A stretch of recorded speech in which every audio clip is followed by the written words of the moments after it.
날입니다. 이 부활절만 되면 매년마다 이 세상은 두 가지 부류의 사람으로 나뉘어지는 것 같습니다.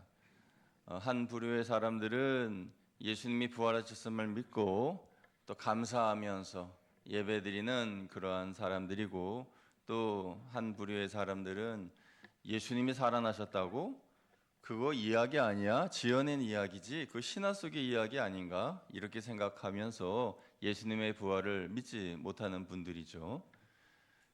우리는 예수님의 부활하심의 증거를 빈 무덤으로 이야기합니다. 예수님은 죽으셨는데 무덤에 갇히셨는데, 그런데 그 무덤 안에서 예수님의 시신을 발견할 수 없는 거죠. 그래서 이 빈 무덤에 대하여서 부활의 증거라고 이야기하면 부활을 믿지 않는 분들은 말합니다. 그거는 그때 예수님이 죽었을 때에 예수님을 장사 지낸 아리마대 요셉과 또 제자들이 예수님의 시체를 몰래 슬쩍 어디 다른 데다 치우고 예수님이 다시 부활하셨다고 거짓말한 거지, 그렇게 이야기를 하는 분들이 계세요.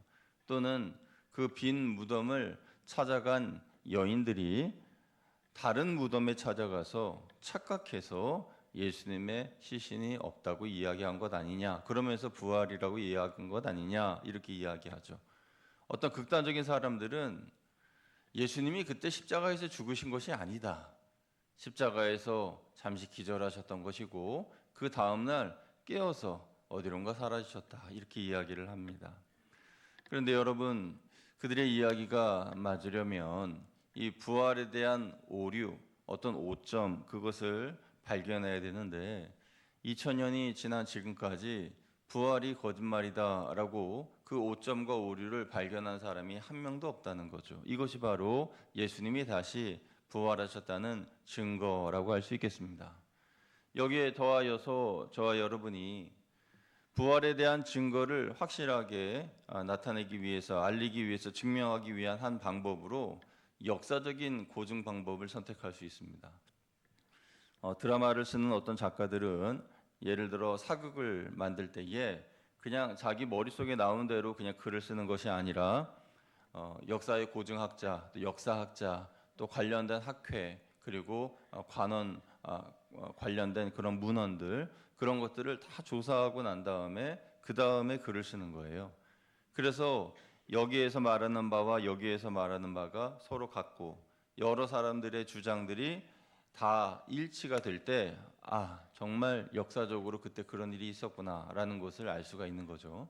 그래서 이 시간에 우리도 역사 속에서 예수님을 만난 사람들, 또 예수님을 만났던 이야기들, 그 이야기들을 한번 파헤쳐 보려고 합니다. 그래서 예수님께서 정말 살아나셨다라는 것을 우리가 한번 확인해 보려고 하는 거죠. 여러분, 예수님을 만난 사람들, 부활하신 예수님을 만나기 전에 그들은 먼저 빈 무덤을 확인했습니다.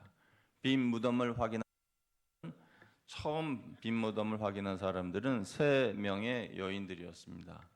그 세 명의 여인은 오늘 우리가 읽은 마가복음 16장 1절에 나오는 세 명의 여인, 막달라 마리아, 그리고 야고보의 어머니 마리아, 살로메라고 하는 세 명의 여인이었죠. 이들은 예수님의 시신의 발을 향품을 가지고 이제 무덤을 찾아가게 되었는데, 그런데 무덤에 가까이 가 보니까 돌문이 굴려져 있는 거예요.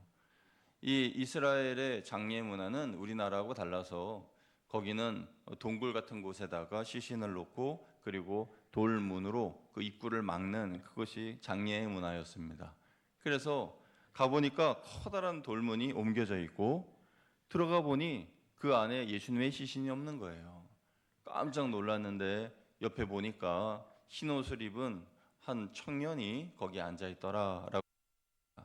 그런데 마태복음 28장에 보면은 그 청년에 대하여서 말을 하는데, 그 청년은 천사라고 말해요. 그 형상이 번개 같고 눈같이 흰 옷을 입은 천사가, 그렇게 말합니다. 그러니까 이 같은 내용을 쓴 그런 내용의 표현이 좀 다르지만 그 청년은 바로 천사라는 것이죠. 그래서 말하기를 놀라지 말라, 너희가 십자가에 못 박히신 나사렛 예수를 찾는구나. 그가 여기 계시지 않고 다시 사셨느니라 라고 말하면서 여기 그가 누우셨던 곳을 와서 보라 이렇게 말하는 거예요. 여러분, 천사 만나신 적 있습니까? 당시에는 천사를 만난다라는 것은 내가 죽는구나라는 것이었었습니다. 왜냐하면 천사를 만나서 죽음을 당한 그러한 경우들도 보고 그 두려움, 그래서 그런 공포, 그런 것이 있었어요. 천사 막 귀엽고 아름다운 아기 천사 아니에요? 아닙니다. 그때 사람들이 생각하는 천사는 만나면 내가 죽는다 이렇게 생각을 했던 거예요. 그러니까 너무나 두려운 나머지 도망을 쳐버렸습니다. 천사가 제자들에게 가서 예수님이 다시 살아나셨다는 것을 이야기하라 이런 등등의 이야기를 명령했는데도 하나도 생각이 안 나고 무서워서 무덤 밖에 나와서 도망간 거예요. 그래서 예수님 만나기 전에 빈 무덤을 확인한 사람들은 바로 3명의 여인들이었다라는 것이죠. 이 여인들이 시간이 지나서 정신을 차립니다. 그리고 제자들에게 달려가죠. 그러면서 제자들에게 이렇게 일어난 일들에 대하여 이야기를 합니다. 그리고 두 번째로 빈 무덤을 확인한 사람들은 베드로와 요한이었어요. 베드로와 요한은 막달라 마리아와 함께 이제 무덤으로 달려갑니다. 왜 막달라 마리아와 함께 갔을까요? 전날 예수님이 십자가에 못 박히실 때 그들은 뿔뿔이 도망갔습니다. 예수님이 체포당하셨을 때에 그들은 도망갔습니다. 그래서 예수님이 어디 무덤에 묻히셨는지를 몰랐어요. 그런데 이 막달라 마리아는 끝까지 예수님과 함께 동행했지요. 그래서 무덤이 어디 있는지도 알았다는 것이에요. 그래서 막달라 마리아를 데리고 그 무덤에 가보니까 돌멩이 굴려져 있습니다. 시신을 찾을 수가 없습니다. 참 의아하다라고 생각을 했죠. 그런데 같은 내용이 기록되어 있는 요한복음 20장에 보면은 예수님의 몸을 감쌌던 수건과 세마포, 이 수건은 머리를 감싸고 몸은 세마포로 감쌌는데 그 수건과 세마포가 옆에 곱게 개어져 있는 것이었어요. 그러니까 예수님의 시체를 도둑질했다라고 말하는 사람들 같은 경우에는 여러분 그 예수님의 시신에 그 세마포와 수건을 벗겨서 그곳에다가 곱게 정돈하고 예수님의 시신만 들고 도망갔을 리는 없잖아요. 그러니까 예수 시체 도난설 그것은 이제 말도 안 되는 것이죠. 그래서 곱게 쌓여 있는 세마포와 수건을 보고 도대체 어떻게 이런 일이 일어날 수 있나 하고 의아하면서 그들도 돌아갔습니다. 그러니까 베드로와 요한도 예수님이 부활하셨다는 것을 그때 당시에는 확실히 믿지 못했다라는 것입니다. 이 시체가 어디 갔지? 이 정도까지만 생각하고 참 의아한 일이다라고 생각했다는 것이죠. 그러면 부활하신 예수님을 처음으로 만난 사람은 누굴까요? 그것은 바로 막달라 마리아입니다. 막달라 마리아는 누가복음 8장 2절에 보면은 7다가 예수님에 의하여서 치유받았던 여인입니다. 여러분 7귀신, 사람 몸에 7귀신이 들어갔다고 생각해 보세요. 그 7 악한 영이 그 한 사람을 괴롭힐 때에 그 황폐함은 말로 표현할 수 없겠죠. 가족도 몰라보고 친구도 몰라보고 머리는 풀어헤치고 이리저리 뛰어다니고 소리 지르고 뒹굴고 자기 몸을 자해하고 그러한 일들이 이 여인에게 있었는데 예수님께서 고쳐주셔서 그래서 낫게 된 거예요. 그 고하면서 그 일 이후로부터 이 여인은 예수님을 따라다닙니다. 그러면서 예수님과 제자들을 위하여 식사를 준비하여 대접하고 예수님이 마지막 십자가에 달리시고 무덤에 가실 때까지 동행했던 여인이에요. 이 막달라 마리아는 앞서 같이 왔던 베드로와 요한을 보내고 빈 무덤을 보면서 하염없이 웁니다. 예수님이 돌아가신 것도 슬픈데 예수님의 시신도 사라졌으니 얼마나 마음이 괴롭습니까? 그렇게 엉엉 울고 있는데 자기 뒤에 누군가 옵니다. 그 사람을 동산지기로 생각을 한 거예요. 그래서 만약에 당신이 이 시신을 가져갔다면 그러면 좀 돌려주시오. 내가 이 시신을 가지고 가겠소라고 이야기를 했습니다. 그때에 자신의 이름을 부르는 음성, 마리아야, 마리아야 하고 부르는 음성이 들립니다. 돌아보니까 그분이 바로 예수님이셔요. 부활하신 예수님을 만난 것입니다. 예수님을 만나기 전까지 그녀는 슬픔에 가득 차 있었는데 예수님을 만나고 난 후에, 그리고 예수님께서 자기의 이름을 불러주신 후에 그녀는 예수님이 다시 살아나셨다라는 것을 확실히 믿게 되었습니다. 여러분, 오늘 우리가 부활절 이 아침에 예배를 드릴 때에 우리는 부활에 대하여 확신하는 사람도 있을 뿐만 아니라 부활 난 잘 모르겠는데 라고 생각하시는 분도 계실 거예요. 여기 계신 모두에게 우리 주님께서 여러분의 이름 아무개야 하고 불러주실 때에 부활의 주님을 만나시기를 주님의 이름으로 축복합니다. 부활의 주님은 바로 여러분 옆에 계십니다. 그 주님을 믿으면 보실 수 있습니다. 부활의 주님을 보고 만나시기를 축복합니다. 부활하신 예수님을 두 번째로 목격한 사람은 제자들입니다. 부활하신 예수님은 제자들에게 평강으로 오셔서 두 손에 못자국과 또 허리에 찔리신 창자국을 보여주셨어요. 그때에 제자들은 확실히 예수님이 부활하셨음을 믿었습니다. 그 전까지는 그들은 무서워서 문 밖을 나가지 못했습니다. 왜냐하면 자기들도 예수님처럼 붙잡혀서 고문당하고 죽이면 당할까 봐 겁이 나서 문을 나가지 못했던 거죠. 근데 예수님이 찾아오신 거예요. 그 자리에 도마라고 하는 제자는 없었습니다. 그래서 도마는 나중에 왔을 때의 제자들이 예수님이 다시 살아나셨어. 우리에게 오셨어.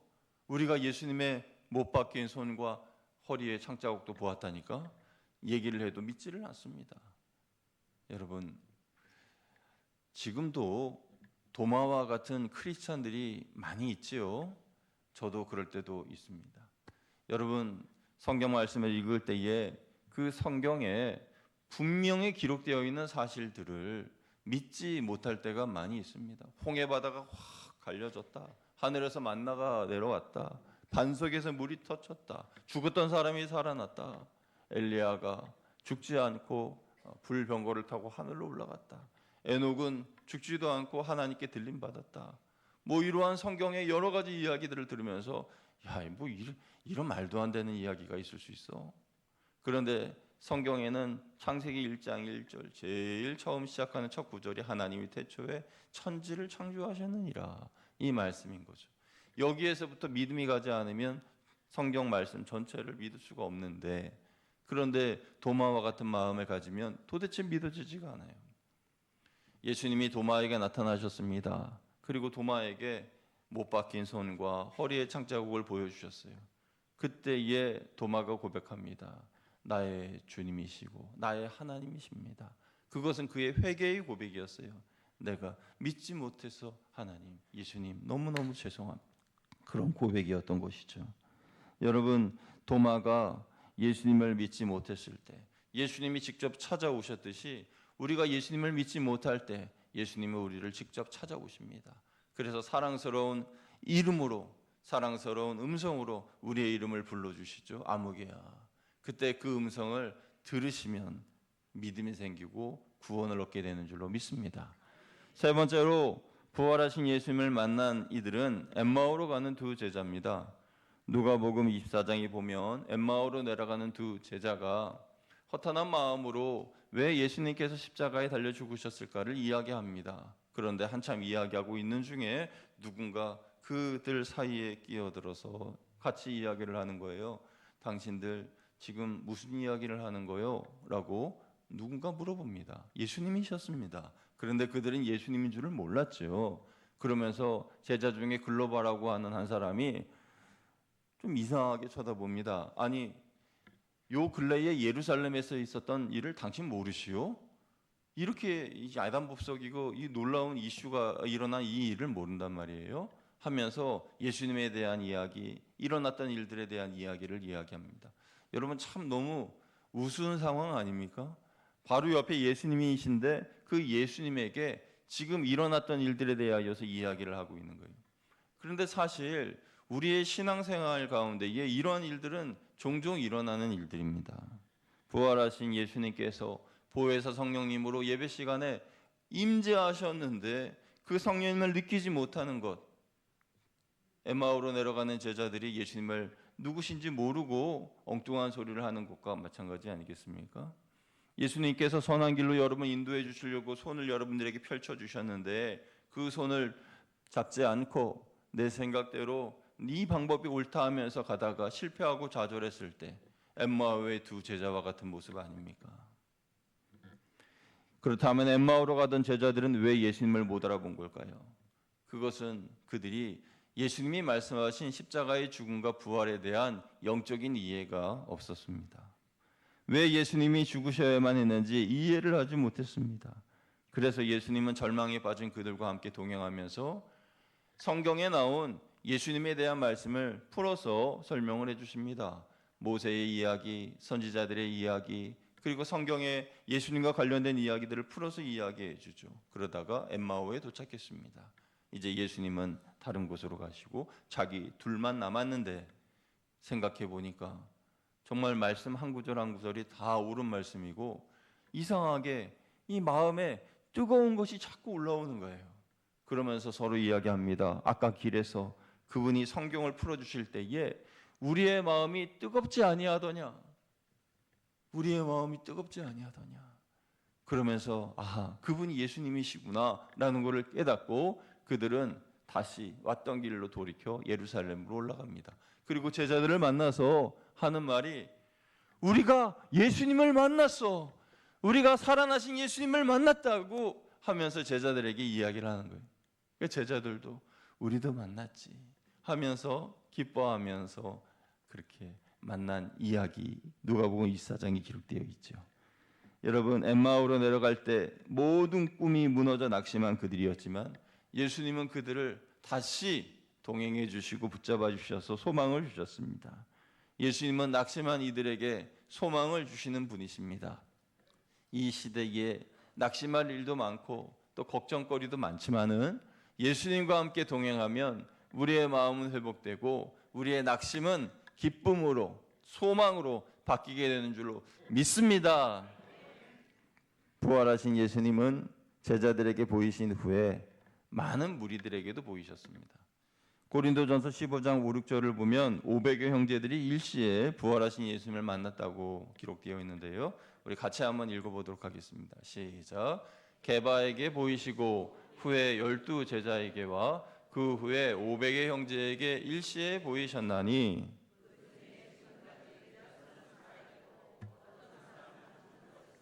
아멘. 여기 게바는 베드로예요. 그래서 베드로에게 보이시고 다른 제자들에게 보이셨는데 500여 명 정도 되는 그런 제자들에게 사람들에게 보이셨다는 겁니다. 여러분 부활의 증거 예수님이 부활하셨다는 그 증거를 대보라 이렇게 얘기를 하면요. 많은 사람들이 이렇게 예수님을 보았다. 그런데 예수님을 보았던 그 증언들이 다 일치한다. 그리고 예수님께서 하신 말씀도 일치하고 예수님을 만났던 그들의 이야기도 일치하고 아까 역사 자료에 대한 이야기 말씀드렸잖아요. 사극을 한 편 쓰려고 해도 이렇게 고증이 필요하고 딱딱 앞뒤가 맞으면 그거는 역사적으로 있었던 일이에요. 이렇게 많은 사람들이 예수님을 만났고 많은 기록 문헌에 예수님이 하신 말씀과 들었던 말씀과 모든 상황이 다 일치하면 그건 사실이에요. 예수님이 다시 부활하신 것이죠. 그래서 예수님의 부활을 목격한 사람들 중에 가장 큰 삶의 변화가 일어난 사람 바로 사도 바울입니다. 사도 바울의 원래 이름은 사울인데 그 사울의 이름의 뜻은 큰 자입니다. 큰 자. 자기가 얼마나 큰 사람이 되고 싶었는지 이름이 큰 자 사울이었어요. 그런데 예수님을 만나고 난 이후에 그의 바뀐 이름은 바울입니다. 바울은 지극히 작은 자. 그러니까 큰 자였던 그가 지극히 작은 자가 되었어요. 그는 사실 자랑할 거리도 많이 있었죠. 학식도 뛰어나고 지성도 많았고 특출한 그런 학문, 그런 배경 가지고 있었습니다. 그런데 예수님 만나고 난 이후에 그 모든 것들을 다 배설물로 여긴다라고 말하였습니다. 이상의 많은 사람들이 예수님을 목격했습니다. 그런데 예수님이 부활하시고 지금까지 말씀드렸던 이 사람들을 다 한자리에 불러 모으신 그런 때가 있었어요. 마가복음 16장 15절에서 18절 말씀을 보면 그들을 다 한자리에 불러 모아놓고 예수님이 이 말씀을 하십니다. 우리 같이 한번 읽어보죠. 시작. 또 이르시되 너희는 온 천하에 다니며 만민에게 복음을 전파하라. 믿고 세례를 받는 사람은 구원을 얻을 것이요 믿지 않는 사람은 정죄를 받으리라. 믿는 자들에게는 이런 표적이 잇따르리니 곧 그들이 내 이름으로 귀신을 쫓아내며 새 방언을 말하며 뱀을 집어 올리며 무슨 독을 마실지라도 해를 받지 아니하며 병든 사람에게 손을 얹은즉 나으니라 하시더라. 아멘. 예수님을 만난 사람들, 예수님을 목격한 사람들에게 예수님께서 사명을 주십니다. 그 사명은 만민에게 복음을 전파하라. 모든 민족, 모든 사람에게 나아가 내가 다시 살아났음을 전하라. 이것입니다. 이게 복음이죠. 여러분, 예수님의 부활이 복음이 되는 이유는 예수님이 다시 사셨다는 것을 믿으면 우리도 다시 산다는 거예요. 할렐루야. 우리도 다시 산다는 겁니다. 이 땅에서 살아있을 때에는 낙심과 절망과 좌절에 있던 내가, 죽은 것 같은 내가 다시 살아나서 용기를 내어서 힘을 내어서 승리하게 된다는 것이고, 내 육신이 죽게 되었을 때에는 이 육신이 다시 부활해서 하나님 나라의 영광 가운데 천국에 들어가게 된다는 거예요. 그러니까 우리는 예수 부활이 곧 내 부활이고 이것이 바로 복음이 되는 것입니다. 여러분, 우리들은 십자가에서 흘러내리는 주의 보혈을 날마다 공급받아야 살 수 있는 사람들입니다. 우리는 예수님의 보혈의 능력으로, 예수님의 죽으심으로 다시 살아남을 경험한 사람들이에요. 이 놀라운 은혜를 우리가 경험하고 나뿐만이 아니라 내가 아는 모든 이들에게 이걸 전해야 하는 것입니다. 오늘 이 자리에 처음 오신 분들 계시고 또 처음 방문하셨을 뿐만 아니라 오래간만에 나오신 분들도 계시는데, 여러분, 예수님은 다시 살아나셨고 예수님의 이 복음을 내가 받아들일 때에 내 영은 다시 살아나는 것입니다. 이것이 바로 오늘 우리에게 주시는 하나님의 말씀의 교훈이라는 것이죠. 여러분, 우리의 겉모습은 한없이 연약할 수 있어요. 그러나 부활신앙을 가지면 우리는 누구보다도 강한 사람이 되는 겁니다. 어떤 군대보다도 강력한 군대가 되는 거죠.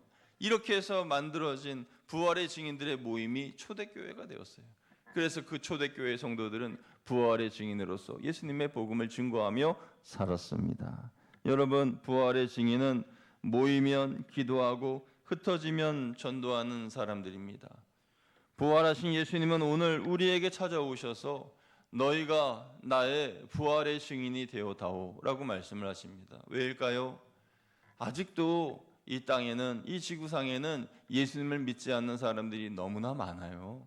오늘 부활절인데 이 부활절 아침에 하나님께 예배드리지 않는 사람들이 얼마나 많습니까? 다 우리가 부활의 증인이 되어 그들에게 찾아가 예수님 다시 사셨어요 라고 이야기해 주어야 할 사람들입니다.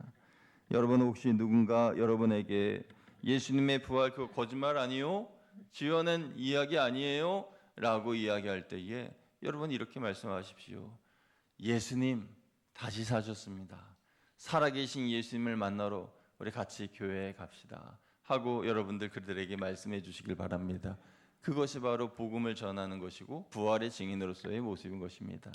여러분, 부활의 증인으로서 여러분 한 사람 한 사람에게 하나님께서 귀한 부르심을 허락하셨을 때에 아멘 하며 따라가시는, 그래서 부활의 영광과 능력 가운데 살아가는 우리 교회 모든 성도님들 다 되시기를 주님의 이름으로 축원드립니다. 축복합니다. 기도하겠습니다. 하나님 감사합니다.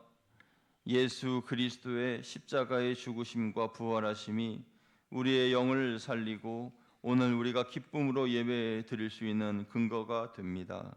부활하신 예수님, 다시 사신 예수님, 우리와 함께하여 주시고 또 영원히 우리와 함께하여 주심에 감사를 드립니다. 예수님은 다시 사셨습니다. 살아나신 예수님을 증거하는 부활의 증인이 되도록 하나님 우리를 사용하여 주옵소서. 우리 주 예수 그리스도의 이름으로 감사하며 기도드리옵나이다. 아멘.